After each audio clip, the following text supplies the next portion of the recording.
आई, पटकन तुझं सामान भर. आता तू आमच्या सोबत राहायला येशील आणि हे तुझ्यासाठीही चांगलं होईल. तुझी या मोडकळीस आलेल्या घरातून सुटका होईल. बघ, तुझं घर किती मोडकळीस आलं आहे. काल थोडा पाऊस पडला आणि किती पाणी येत होतं. मला कळत नाही की तू आणि बाबा या घरात कसे राहत होतात. या घरी 2 दिवस सुद्धा घालवणे अवघड होत चालले आहे. पूजा तिच्या सासूबाई शारदाजींना नाराजीने म्हणाली.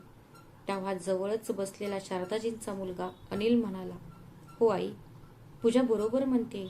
तुम्ही पटकन तुमचे कपडे बॅगेत भरा आणि आमच्यासोबत या. एकटे इथे काय करणार?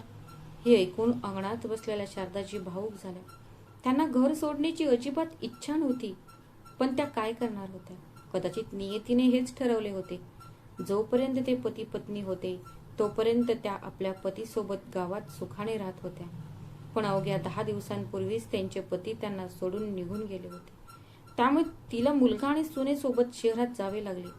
तिला शहरात जायची अजिबात इच्छा नव्हती, पण ती काय करणार होती? तिच्या मुलाशिवाय म्हातारपणी तिची काळजी घेणारे कोणीही नव्हते. म्हणून मुलाने तिला शहरात येण्याचा सल्ला दिला. गाव आपल्यापासून इतके दूर आहे की तुझी काळजी घेण्यासाठी मला वारंवार येणे शक्य होणार नाही. त्यापेक्षा तू आमच्यासोबत आलीस तर बरे होईल आणि या मोडकळीस आलेल्या घरातून तुझी सुटकाही होईल. मग थोडा वेळ विचार करून शारदाजी आपल्या मुलाला म्हणाल्या, बाळा, तू आपल्या या घरात थोडे पैसे गुंतवले तर चालणार नाही का? हे ठीक करून घ्या. काय आहे ते मला माहीत नाही की मला हे शहर आवडेल की नाही.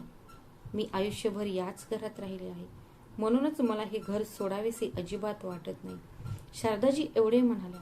सून पूजा रागाने म्हणाली, आई, सर्वप्रथम आम्ही तुम्हाला आमच्यासोबत घेऊन जात आहोत. त्यात तुम्ही आमच्यावर रुसवे फुसवे करत आहात. तुम्ही देवाचे आभार मानायला हवेत की तुमचा मुलगा आणि सून इतके चांगले आहेत की ते तुम्हाला तुमच्यासोबत शहरात घेऊन जायला तयार आहेत. नाहीतर आजकाल असं कोण करतं? हे ऐकून शारदाची दुःखी झाल्या आणि म्हणाल्या, सुनबाई, माझं लग्न होऊन मी याच घरात आले. याच घरातून मी मरणाच्या दारातून परत आल्यावर मी पुन्हा पुन्हा पडले. हे घर मातीच असलं तरी माझं या घराशी खूप भावनिक नातं आहे, कारण हे माझ्या स्वप्नांचं घर आहे. यावर पूजा गमतीने म्हणाली, अगं आई, हे पडकं घर तुझं स्वप्नातलं घर आहे. मग माझ्या शहरातलं घर बघून तू वेडीच होशील. म्हणूनच मी म्हणत आहे की तू माझ्या शहरातलं घर एकदा तरी बघायलाच हवं. तू पुन्हा गावात येण्याबद्दल कधीच बोलणार नाहीस. मग शारदाजी आपल्या मुलाकडे बघत म्हणाल्या, पण बाळा, मग गावातल्या जमिनीच काय होणार? तिची मशागत कोण करणार? अगं आई, तू का काळजी करतेस? जोपर्यंत बाबा होते तोपर्यंत तू शेती करत होतीस. आता तुला काय वाटतं की मी माझी नोकरी सोडून शेती करायला गावात येईन? मी 6 महिन्यात परत येईन आणि शेत जमीन वाटणीवर देईन. मी इथे शेती करायला गावात येणार नाही. तेव्हा अंगणात खुर्चीवर बसलेल्या शेजारच्या ममताजींनी सगळ्यांचे बोलणे ऐकून शारदाजींना म्हटले, हे शारदा, तुम्ही का काळजी करता? खरंच तुमचा मुलगा आणि सून खूप चांगले आहेत, जे तुम्हाला त्यांच्यासोबत शहरात घेऊन जात आहे. आता माझ्याकडे बघा, मी तुमच्यापेक्षा मोठी आहे. मला 3 मुलगे आहेत. हे सर्व शहरात राहतात आणि मी इथे एकटीच पडून आहे. मी माझ्या मुलांना मला त्यांच्यासोबत शहरात घेऊन जायला किती वेळा सांगितलं आहे, पण प्रत्येकजण काही ना काही कारण सांगतो. देवाने तुझं नशीब सोन्याच्या लेखणीनं लिहिलं होतं की तुला असे चांगले मुलगा आणि सुना मिळाले आहेत, जे स्वतःहून तुला आपल्यासोबत घेऊन जात आहेत. मग शारदाजींना वाटलं की ममताताई बरोबर आहे. ममताला चालायला इतका त्रास होत होता की वॉकरच्या साह्याने चालावं लागत होतं, पण तरीही बाळा ती वॉकरच्या साह्याने चालायची. पण तरीही तिचा मुलगा आणि सून तिला बघायलाही आले नाहीत. मात्र त्यावेळी तिचा नवरा तिच्या सोबत होता, म्हणून तो गेला. आता मी एकटी कसे करणार? म्हणून आता मी माझ्या मुला आणि सुनेकडे जाण्याचा विचार करायला नको. असा विचार करून शारदाजींचे दुःख थोडे कमी झाले आणि त्या आनंदाने आपल्या मुलाच्या आणि सुनेच्या घरी जाण्याची तयारी करू लागली. तिच्याकडे दुसऱ्या दिवशी सकाळचे रेल्वेचे तिकीट होते. जड अंतकरणाने शारदाजींनी आपले गावचे घर सोडले आणि मुलाच्या व सुनेच्या घरी जाण्यासाठी रेल्वे गाडीत बसल्या. मुलाचे आणि सुनेचे घर गावापासून खूप दूर होते. 24 तासांच्या प्रवासानंतर शारदाजी मुलाच्या आणि सुनेच्या घरी गेल्या. ती त्यांच्या घरी पोचली. ती आपल्या मुलाच्या आणि सुनेच्या घरी पहिल्यांदाच आली होती, त्यामुळे बाहेरून घर पाहून तिला आश्चर्य वाटले. आपल्या मुलाकडे पाहून ती म्हणाली, बाळा, तू शहरात खरंच खूप छान घर बांधले आहेस. मी इथे पहिल्यांदाच आले आहे. बाहेरून हे घर खूप सुंदर दिसत आहे. आतून किती सुंदर असेल. हो आई, मी माझं घर खूप मेहनतीने बांधलं आहे. तुम्ही घरात या. जशी शारदाजी घरात जाण्यासाठी एक पाऊल पुढे टाकणार होत्या, तशी सुनेने त्यांना मध्येच अडवत म्हटले, आई, तुम्ही काय करत आहात? बाहेर चपला काढा. चपलांमध्ये काय आहे ते तुम्हाला दिसत नाही का? किती चिखल आहे. घरातली सगळी फरशी खराब होईल. हो हो सुनबाई, तुमचं बरोबर आहे. माझ्या चपला खरंच खूप घाणेरड्या झाल्या आहेत. असं म्हणत शारदाजींनी आपल्या चपला काढून दाराबाहेर ठेवल्या. पण नंतर घरात गेल्यावर जेव्हा त्यांनी आपली बॅग सोफ्यावर ठेवली, तेव्हा हे पाहून पूजा रागाने म्हणाली, आई, तुम्ही हे काय करत आहात? हे सोफे किती महाग आहेत. हे तुम्हाला दिसत नाही का? आणि तुम्ही तुमची घाणेरडी बॅग सोफ्यावर ठेवून संपूर्ण सोफा खराब केला आहे. हे ऐकून शारदाजींनी पटकन सोफ्यावरून बॅग उचलली आणि म्हणाल्या, सुनबाई, मग मी माझी बॅग कुठे नेऊ? मला हे ठेवावंच लागेल. आणि घर खरंच खूप सुंदर आहे. त्यात कितीतरी खोल्या आहेत. माझी इच्छा आहे की मी तुझ्या वडिलांसोबतही या घरी आले असते. तुझं घर पाहून आणि आपल्या मुलाने किती प्रगती केली आहे हे पाहून त्यांनाही खूप आनंद झाला असता. इतकं मोठं घर पाहून त्यांना प्रचंड आनंद झाला असता. हे ऐकून पूजा तोंड वाकडं करून ती म्हणाली, हो आई, घर बांधायला खूप पैसे लागतात आणि आपले दोघांचेही पैसे या घरात गुंतवले आहेत. त्यामुळेच आपण इतकं छान घर बांधू शकलो आहोत. काही लोक असे असतात की ते आपलं संपूर्ण आयुष्य मोडकळीस आलेल्या घरात घालवतात. माझ्यासाठी अशा मोडकळीस आलेल्या घरात चांगलं राहणं शक्य नाही.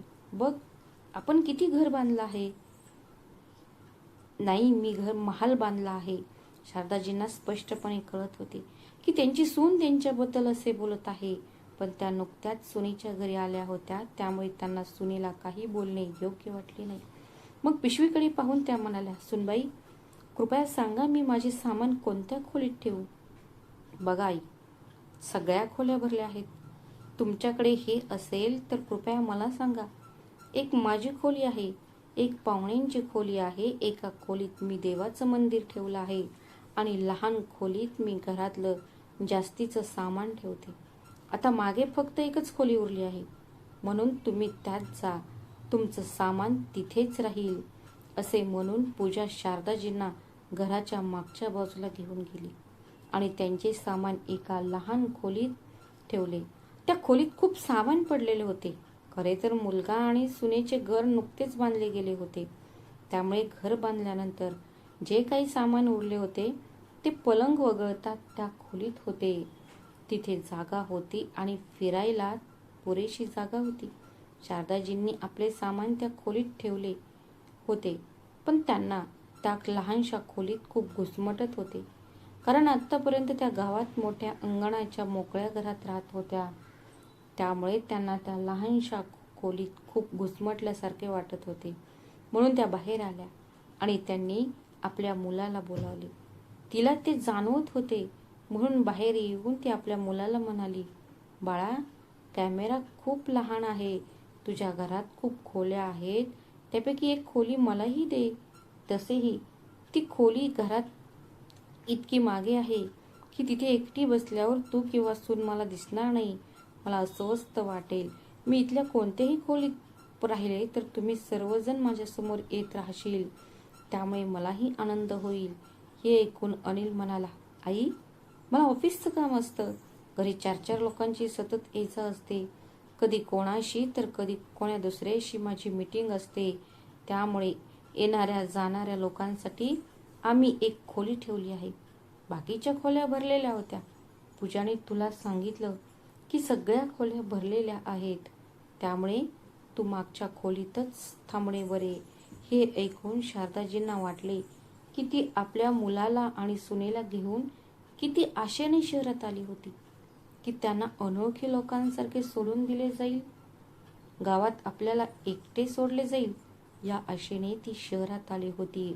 ती आनंदी नव्हती आणि तिचा मुलगा व सून तिला त्याच आश्वासनावर गावातून घेऊन आले होते की ते तिला शहरात त्यांच्या सोबत ठेवतील. मुलगा आणि सुनेने तिला त्यांच्या सोबत ठेवलेही, पण एकत्र राहत असूनही त्यांनी तिला परकी बनवले आणि ती इथेही एकटीच राहणार होती. शारदाजी खूप गोंधळात पडल्या होत्या की त्यांनी काय करावे, त्यांनी गावात राहावे की शहरात राहावे.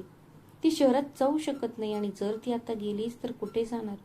बरं, मग ती स्वतःची समजूत घातली की हे माझ्या मुलाचं आणि सुनेचं घर आहे, नंतर सगळं ठीक होईल, किंवा मी त्यांची समजूत घालून सगळं ठीक करेन. मी आत्ताच इथे आली आहे, इतक्यात कोणताही निर्णय घ्यायला नको अशी आशा आहे.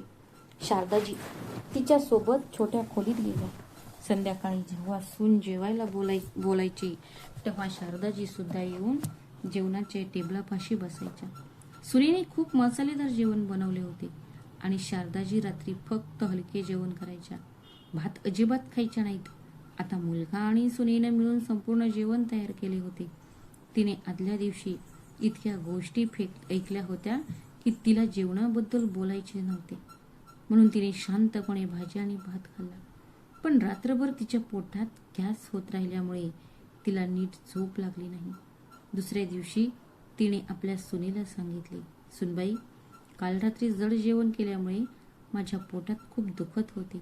आता तू संध्याकाळी हलका आहार घे आणि बनव पण. हे ऐकून पूजा म्हणाली, आई, मी तुमच्यामुळे संध्याकाळी मुगाची डाळ आणि दुधी खायला सुरुवात करणार नाही. जर तुझं पोट बिघडलं तर तू संध्याकाळी स्वतःसाठी स्वतःच काहीतरी हलकं बनवा. आम्हाला काही अडचण नाही आणि तुम्ही अजून म्हातारीही नाही. आम्ही संध्याकाळी सुद्धा जड जेवण करतो. सुनेचे बोलणे ऐकून शारदाजी पुन्हा एकदा गप्प झाल्या. त्यांना वाटले की त्या मुलाच्या घरी नसून दुसऱ्या कोणाच्या तरी घरी आल्या आहेत. ती अशा ठिकाणी आली होती जिथे तिला निर्बंधांखाली राहावे लागणार होते. ती आपल्या मुला आणि सुनेसोबत सर्व प्रकारे जुळवून घेण्याचा प्रयत्न करत होती, पण काही ना काही घडत असे ज्यामुळे ती खूप दुःखी होत असे. हळूहळू वेळ निघून गेली आणि शारदाजी आपल्या मुलाच्या आणि सुनेच्या घरी येऊन 2 महिने उलटले. ती आपल्या मुलाच्या आणि सुनेच्या इच्छेनुसार त्यांच्या घरी राहू लागली. ती संध्याकाळचे जेवण स्वतःच बनवत असे आणि आपल्या लहानशा खोलीत राहत असे. तिचा मुलगा आणि सून जे काही सांगायचे ते ती करत असे, पण तिच्या मनात कुठेतरी खोलवर एक हुरहुर होती की ती आपल्या मुलासोबत आणि सुनेसोबत आनंदी नव्हती. एकदा तिने आपल्या मुलाला गावी जाण्यासाठी विचारले, तेव्हा मुलाने नकार दिला आणि म्हणाला की गावात जाऊन काय करणार आहात?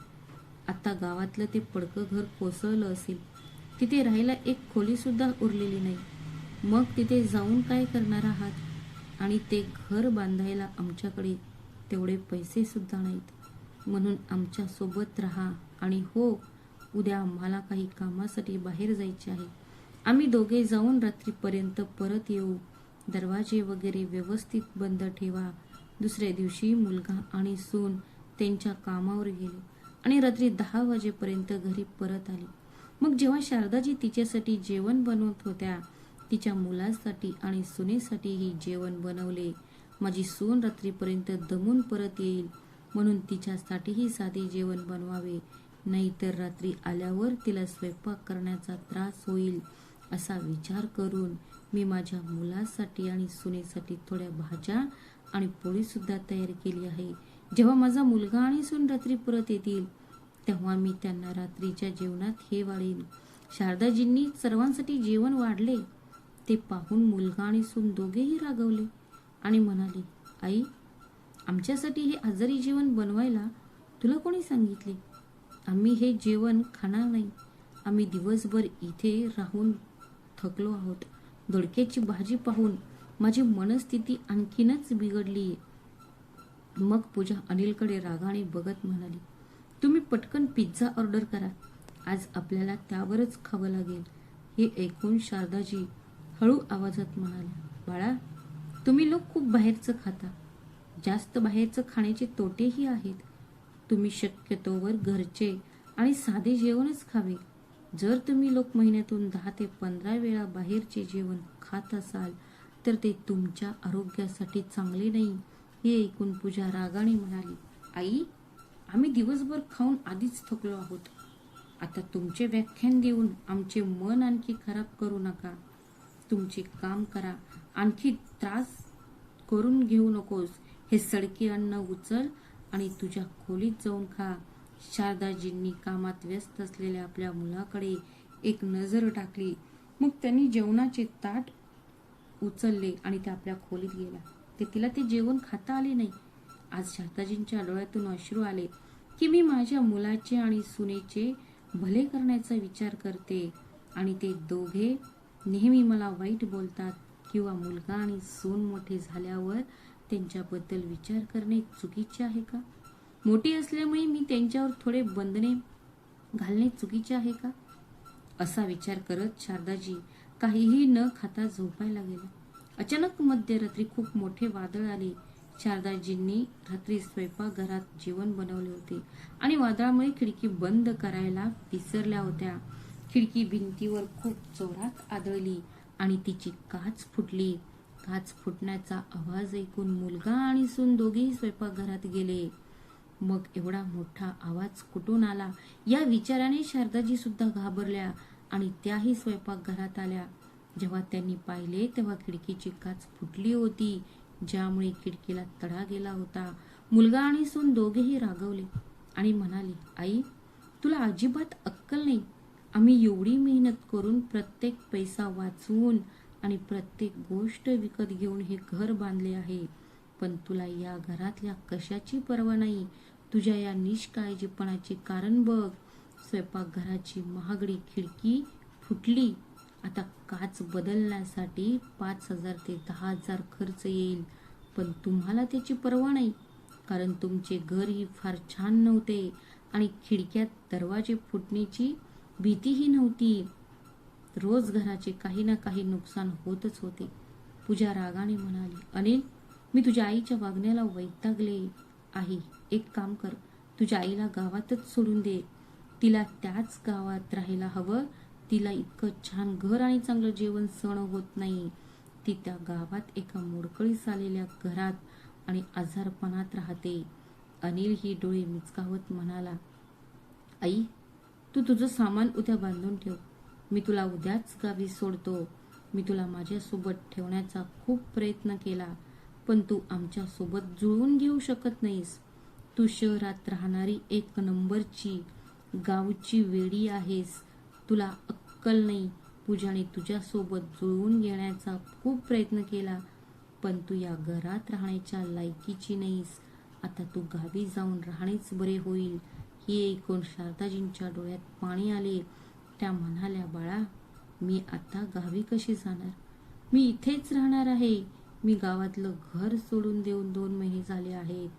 जर तुम्हाला मला गावातच ठेवायचे असेल तर निदान एक पक्की खोली तरी बांधून द्या, म्हणजे पावसाळ्यात मी आरामात राहू शकेन.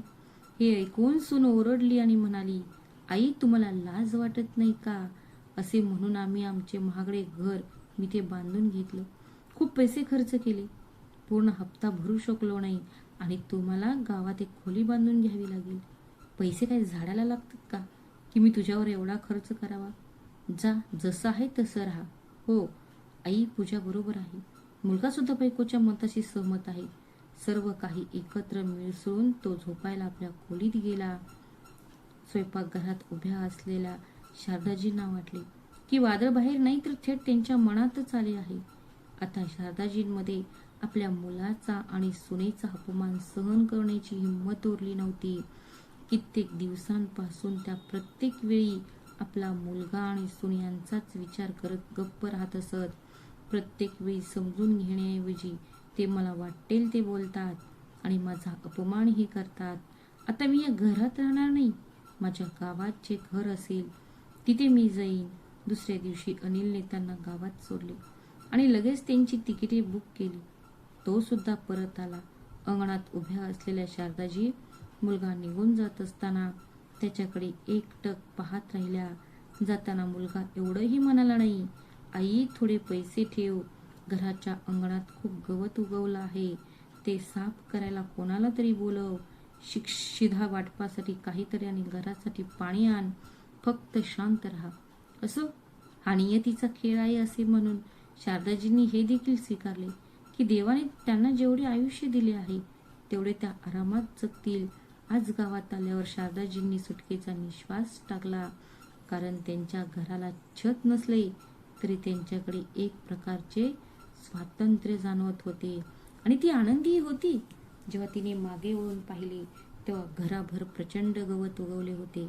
तिने आपले मोडकळीस आलेले घर साफ करायला सुरुवात केली. दरम्यान तिचा मुलगाही शहरात आरामात राहू लागला. हळूहळू वेळ निघून गेला आणि एके दिवशी अचानक अनिलची तब्येत खालावली. पूजा त्याला रुग्णालयात घेऊन गेली आणि तिथे असे आढळून आले की बाहेरचे अन्न जास्त खाल्ल्यामुळे त्याच्या यकृताला इजा झाली होती. सर्व अहवाल पाहिल्यानंतर डॉक्टर म्हणाले की आता तुम्हाला बाहेरचे अन्न खाणे बंद करावे लागेल, अन्यथा ते तुमच्या आरोग्यासाठी हानिकारक ठरू शकते. जर तुम्ही आज तुमच्या आरोग्याची काळजी घेतली नाही तर भविष्यात तुम्हाला अधिक समस्यांना सामोरे जावे लागेल. हे ऐकून पूजा घाबरली आणि आता तिने घरी साधे जेवण बनवायला सुरुवात केली. आज डॉक्टरांच्या सल्ल्यानुसार त्यांनी तेच खायला सुरुवात केली. पण नशिबाने यालाही मान्यता दिली नाही. अनिल ज्या कंपनीत काम करत होता ती बंद पडल्यामुळे त्याची नोकरीही गेली. अनिल आणि पूजाने थोडे पैसे नाही, त्यांनी कर्ज घेतले होते, ज्यातून त्यांनी काही दिवस शिधा आणि औषधांसारखा घर खर्च भागवला. पण काही काळानंतर त्यांचे बँकेतील पैसेही संपले आणि आता त्यांच्याकडे काहीच साधन उरले नव्हते. आणि दुसरीकडे बँकेकडून एकामागून एक नोटिसा येत होत्या. मात्र याच दरम्यान अनिल वेगवेगळ्या ठिकाणी दुसऱ्या नोकरीसाठी अर्ज करत होता, पण त्याला नोकरी मिळत नव्हती. आता तो आर्थिक अडचणीत सापडला होता आणि घर खर्च भागवणेही त्याला अवघड जात होते.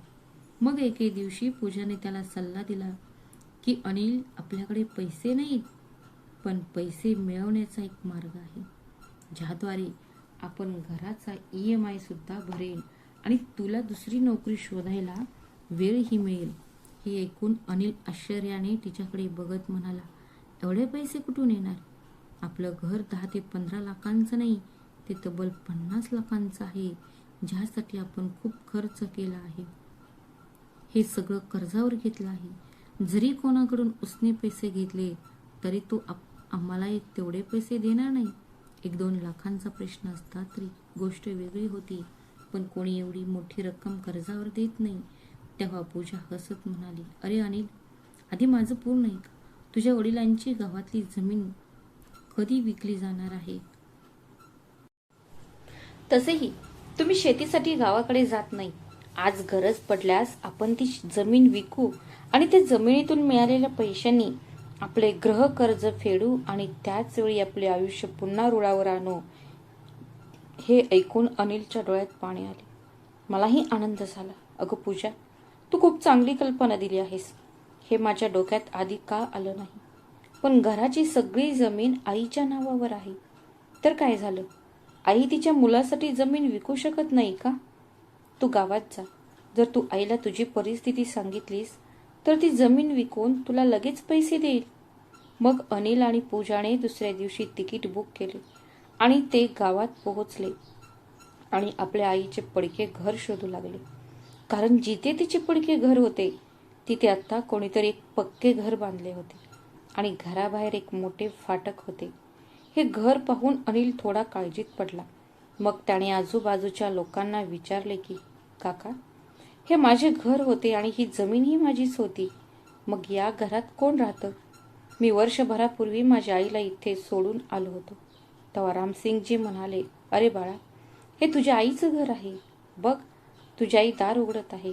तुझ्या आईने हे घर काही दिवसांपूर्वीच बांधून घेतलं आहे. हे ऐकून अनिल आणि पूजा दोघेही आश्चर्यचकित झाले. त्यांच्या आईकडे एवढा पैसा असूनही तिने इतकं छान घर कसं बांधून घेतलं हे त्यांना कळत नव्हतं. मग त्या दोघांनी त्यांच्या आईकडे पाहिले आणि ते घराच्या दिशेने निघाले. घराच्या दारापाशी पोहोचताच अनिल म्हणाला, आई, तू हे घर कसं बांधून घेतलंस? तुला एवढे पैसे कुठून मिळाले? आणि घर बांधण्यापूर्वी तू मला सांगितले सुद्धा नाहीस. बाळा, सगळं सामान घराबाहेर ठेवणार का? आते, आपण आरामात बसून बोलू. असं म्हणत शारदाजींनी दार पूर्णपणे उघडले. पूजा घरात जाऊ लागताच शारदाजी म्हणाल्या, सुनबाई, कृपया तुझ्या चपला बाहेर काढ. तुला माहीत आहे का, मी आत्ताच घर स्वच्छ केलं आहे. घर पुन्हा घाण होईल. हे ऐकून पूजा आपल्या सासूच्या चेहऱ्याकडे एकटक पाहत राहिली. तिला खूप राग आला होता, पण जमीन तिच्या नावावर असल्यामुळे तिला सध्या सासूशी सामना करावाच लागत होता. त्यामुळे तिला काही चुकीचे बोलून चिथावणी द्यायची नव्हती. म्हणून तिने गुपचूप बाहेर आपल्या चपला काढल्या आणि ती आत आली. ती गेली आणि घरभर पाहू लागली. घर खूपच सुंदर बनवले आहे. घरात 2 खोल्या, 1 हॉल, 1 मोठे अंगण आणि स्वयंपाकघर सुद्धा आहे. सुंदर दरवाजे आणि खिडक्या बसवल्या आहेत. जेव्हा पूजा संपूर्ण घर पाहत होती तेव्हा शारदाजी म्हणाल्या, सुनबाई बघा, आता मी माझ्या घरात महागड्या टीव्ही स्क्रीन सुद्धा लावले आहेत. मी खिडक्या आणि दरवाजे बसवले आहेत. आता तुम्ही मला असे म्हणू शकणार नाही की माझ्या घरात खिडक्या आणि दरवाजे नाहीत. शारदाजी आपल्या सुनेला एका मागून एक निवडक उत्तरे देत होत्या आणि पूजा सुद्धा हे सर्व शांतपणे ऐकत होती. अनिल उदास चेहऱ्याने खुर्चीवर बसला होता. शारदाजी सर्वांसोबत तिच्यासाठी चहा आणि नाश्ता घेऊन आली. चहा आणि नाश्ता झाल्यावर पूजाने तिच्या सासूला तिच्यावर ओढवलेला सगळा प्रसंग सांगायला सुरुवात केली. आई, तुम्हाला माहित आहे का, आमच्यासोबत काय काय घडलं? त्यांची तब्येत खालावली आणि नंतर त्यांची नोकरी गेली. बँकेकडून एकामागून एक नोटिसा येत आहेत. त्यामुळे आम्ही काळजीत आहोत. आई, मला घरी यावं लागलं. आता फक्त तूच आमची मदत करू शकतेस. मुलाची तब्येत ऐकून शारदाजींना वाईट वाटले आणि त्या म्हणाल्या, बाळा, मी तुम्हा सर्वांना बाहेरचं जेवण कमी खाण्यास आणि आरोग्याकडे लक्ष देण्यास आधीच सांगितले होते. पण त्यावेळी तुम्ही सर्वांनी माझ्या सल्ल्याकडे लक्ष दिले नाही. आणि आज बघा, डॉक्टरने तुम्हाला बाहेरचं जेवण खायला मनाई केली आहे. तुम्ही सगळ्यांनी आमचं आधीच ऐकलं असतं तर बरं झालं असतं. म्हणजे तुम्हाला आजचा हा दिवस पाहावा लागला नसता. हे ऐकून अनिल आणि पूजा दोघेही जमिनीकडे बघत राहिले. मग अनिल म्हणाला, आई, आत्ता या सगळ्यातून बाहेर पडण्याचा एकच मार्ग आहे. तो म्हणजे गावात जी काही जमीन आहे ती विकून त्यातून बँकेचं कर्ज फेडणं. जेव्हा आपल्या हातात पैसे येतील तेव्हा आपल्याला दुसरी नोकरी शोधायलाही वेळ मिळेल आणि आपण आपला खर्च आरामात भागवू शकू. तेव्हा शारदाजी म्हणाल्या, मुला, तू कोणत्या जमिनीबद्दल बोलत आहेस? मी त्या जमिनीचा काही भाग आधीच विकला आहे. त्यातून मी हे घर बांधले आहे आणि उरलेली अर्धी जमीन मी माझ्या खर्चासाठी ठेवणार आहे. जर मी ती विकून तुला दिली तर माझा खर्च कसा भागणार? आणि म्हातारपणी पैशांची गरज लागेल. आणि तसंही बाळा, मी तुला पाहिलंय मागच्या वेळी जेव्हा तू मला सोडायला आला होतास तेव्हा तू मला गवताच्या तुटलेल्या घरात एका अनोळखी माणसासारखं सोडून गेलास. तुझ्याकडे पैसे आहेत की नाही, स्वयंपाक करायला भांडी आहेत की नाही, हे सुद्धा तू आईला विचारलं नाहीस. मला देश आवडत नाही, मी काय खाणार, कुठे राहणार, कसा राहणार हे तू मला विचारले नाही. तो मला घरात सोडून लगेच निघून गेला. म्हणून बाळा, मी उरलेली जमीन विकणार नाही. ती माझ्या म्हातारपणाचा आधार आहे. कारण आजच्या काळात मी पाहिले आहे की जर कोणाकडे मालमत्ता असेल तर ती मुलांपेक्षा जास्त आधार ठरते. त्यांच्या तोंडाला पाणी सुटेल तर आपण आपले म्हातारपण कसे तरी घालू. पण जर आपण पूर्णपणे आपल्या मुलावर आणि सुनेवर अवलंबून राहिलो तर म्हातारपण खूप वेदनादायी होईल. म्हणूनच मला ती जमीन विकून तुम्हा दोघांवर अवलंबून राहायचे नाही. आणि तसेही तुमच्या सोबत राहून मी हे पाहिले आहे. तिथे राहूनही तुम्ही लोकांनी मला परक्यासारखी वागणूक दिली. म्हणूनच मी माझी जमीन विकणार नाही. शारदाजींनी अगदी स्पष्ट शब्दात जमीन विकण्यास नकार दिला आणि म्हणाल्या, बाळा, मला तुझ्याबद्दल पूर्ण सहानुभूती आहे, पण मलाही माझे म्हातारपण पाहायचं आहे.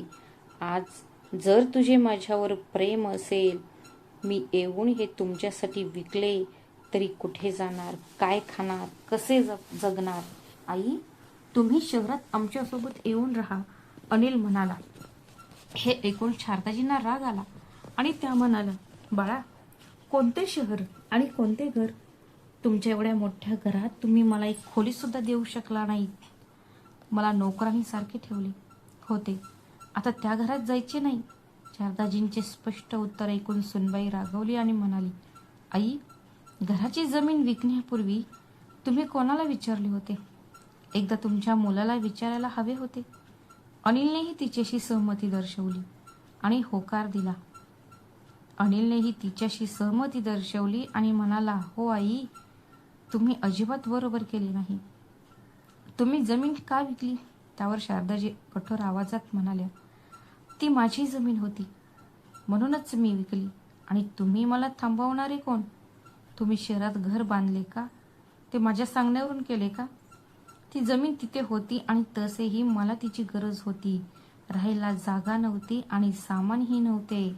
त्यामुळे जमीन विकण्याशिवाय माझ्याकडे दुसरा पर्याय उरला नव्हता. म्हणून मी जमीन विकली आणि माझे म्हातारपण सुधारले. शारदाजींचे ऐकून उरलेली जमीन ती स्वतःसाठी ठेवीन. अनिल आणि पूजा काहीच बोलू शकले नाहीत, कारण त्याने आपल्या आईची जसे वागले होते, आज देवाने त्याला व्याजासहित परतफेड केली होती. आता तिथून निघून जाण्याशिवाय त्याच्याकडे दुसरा पर्याय उरला नव्हता. म्हणून तो शांतपणे उठला आणि तिथून निघू लागला. तेव्हा शारदाजींनी आपल्या मुलाच्या हातात 2 लाख रुपये ठेवले आणि म्हणाल्या, बाळा, या पैशांनी तू तुझं उपचार करून घे. कारण एका आईचं मन आपल्या मुलाला स्वतःसाठी दुःखी झालेलं कधीच पाहू शकत नाही. जमीन विकून मिळालेल्या या पैशांपैकी काही घर बांधायला लागले आणि काही माझ्याकडे थोडे पैसे शिल्लक होते, म्हणून मी ते एफडीमध्ये गुंतवण्याचा विचार करत होते, जेणेकरून मला व्याज मिळत राहील. पण हरकत नाही, शेतीतून पैसे मिळतच राहतील. या पैशाने तू स्वतःवर व्यवस्थित उपचार करून घे. हे ऐकून अनिलला लाज वाटली. त्याने वर पाहिले आणि आपल्या आईकडे बघितले. आज त्याला आपली चूक कळत होती की त्याने आपल्या आईशी किती वाईट वागणूक दिली. तिला घरी नेऊन तिला तिचा किती अपमान केला. आणि तरीही आज जेव्हा मला गरज होती तेव्हा माझ्या आईने माझ्या हातात 2 लाख रुपये दिले. तो त्याच्या आईची माफी मागू लागला. तेव्हा शारदाजी म्हणाल्या, बाळा, मी तुझी आई आहे म्हणून हे पैसे दिले आहेत, पण याचा अर्थ असा नाही की मी तुला माफ केले आहे. कारण जे आपल्या आई वडिलांना दुःखी करतात त्यांना देव सुद्धा कधीच माफ करत नाही. शेवटी मी सुद्धा एक माणूसच आहे. म्हणून आता जा आणि चांगले काम कर. तरीही मी एक माणूस आहे, म्हणून आता जा आणि स्वतःवर नीट उपचार करून घे बाळा. हे ऐकून मुलगा आणि सून दोघेही मान खाली घालून शहराकडे निघाले. तर मित्रांनो, तुम्हाला ही गोष्ट कशी वाटली हे कमेंट करून नक्की सांगा.